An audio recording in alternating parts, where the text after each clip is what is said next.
Paula with Hillbilly Orchids. Welcome back to my channel. I hope everybody's having a fantastic day. I am here to talk to you about this Phalaenopsis. Now, I had told you, and sorry I got you on the rolling table, so we're kind of in the middle of the orchids here doing this, but I had told you, which I'm going to air a video before I air this one, because I was kind of talking to you about like new plants and when you get them, you know, should you repot, what should you do, how should you do it.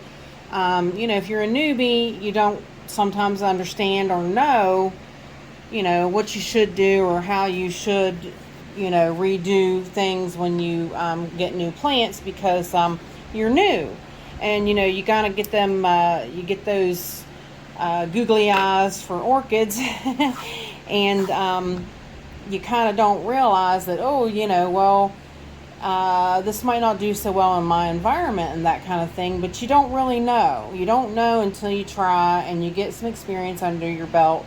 And that's the best way of doing things, is by trying and getting experience under your belt. Now, I told you in the video when I received this plant from Yoshi, I said, well, this will never go in my environment. Never. It won't happen. This plant will not survive in my environment in a moss situation. It just won't happen. So we get to repot. Now, honestly, myself personally, I prefer to repot all of my Phalaenopsis. I don't care who I get them from, where I get them from. I repot because even if I have a moss plug in the middle of bark, it doesn't work in my environment. So I can't have that. It just don't work. So basically what you got to do is you just got to go along and you remove the moss. And usually you'll find it comes off pretty easy, because it's kind of, they keep up potting them in moss. Like this was a little plug like this. See, this was a little plug. And then they added moss around it and put it into a bigger thing, and that's how they up pot moss plants. But like I said, I can't do this in my environment. It just stays entirely too wet.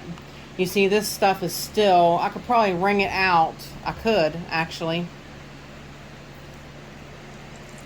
Look at that. And I watered that, today is Sunday. I got it, what day did I get it? Wednesday, I think, because it came early. It might have been Thursday. Let me see. 3/28. So on the 28th I got it. So, but you see, no, it's not even close to being dry. You see all that water that come out of that. That's just crazy. So it does not dry well in my environment. It doesn't work. So moss is not good for me. So what we do is we think about, in my environment, what I can do to do a more retentive, more water retentive mix for my area, my environment. And chances are it's going to be a little bit of a husk, coconut husk.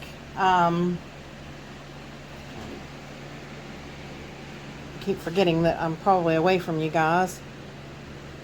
Just snipping off the bad ends over there. Probably it's going to be coconut husk and small bark mix. So that will be what I'll use to further this plant along. That's what I'll grow in my environment. So there, we got everything peeled off of it, pretty much. And the roots are really good shape. The roots look really pretty good. So let me get this off of the table and I'll be right back. All right, you guys, we are back, and I went ahead and moved things back around, moved it back over here to the table. It was just it's a better setup over here for me. So, yep, we'll just go ahead and go with this. Trying to scoosh the scoosh the thing out of my way there. This channel is sponsored by the Orchid Supply Store. It is literally your one-stop shop for anything and everything you could possibly need orchid related. And they even sell orchids. Use my name code Hillbilly in the code section for a 12% viewers discount. So go check them out, y'all. Alright, you guys, we are back. I went ahead and moved it back over here to this table, back over to my utility sink because it just works better. Now, this is my mix. I am using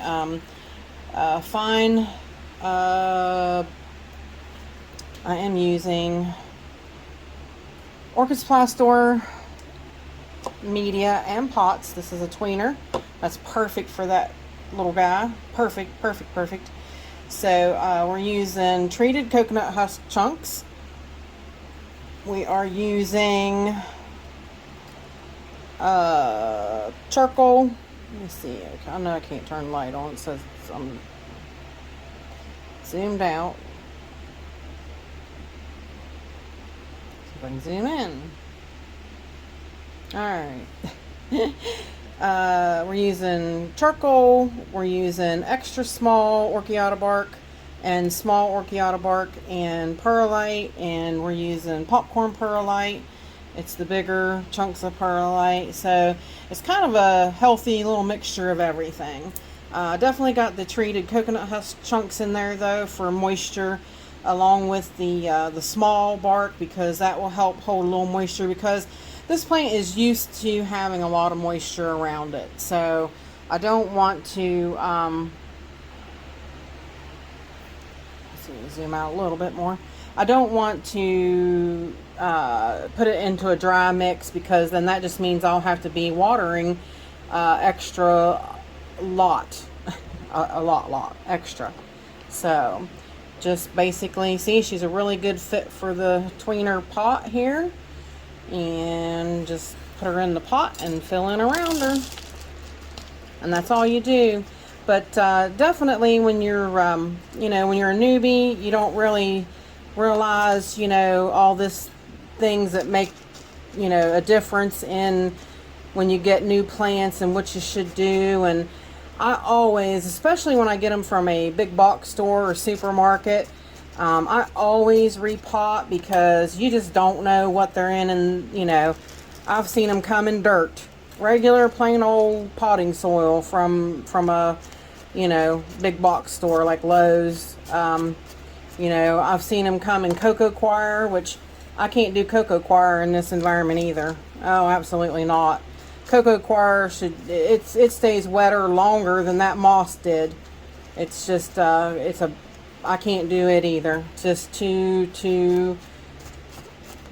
wet, and it keeps the plants and stuff wet too long, and it's just not a good option for me. So, but like I said, that is stuff that you do learn over time. But I do like to repot, and repotting teaches you a lot of things, especially when you're new. It teaches you, what roots look like, and sometimes you'll run across different things when you're repotting, and it's always nice. It's a nice learning experience. So, and then plus, like I said, it's good to get them out of what they're in and get them into a media that you're more used to in your environment. And over time, you'll learn what that is. Make sure you pack it all down in there.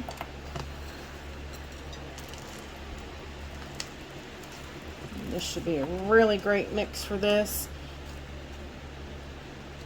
I'm going to get her in good light.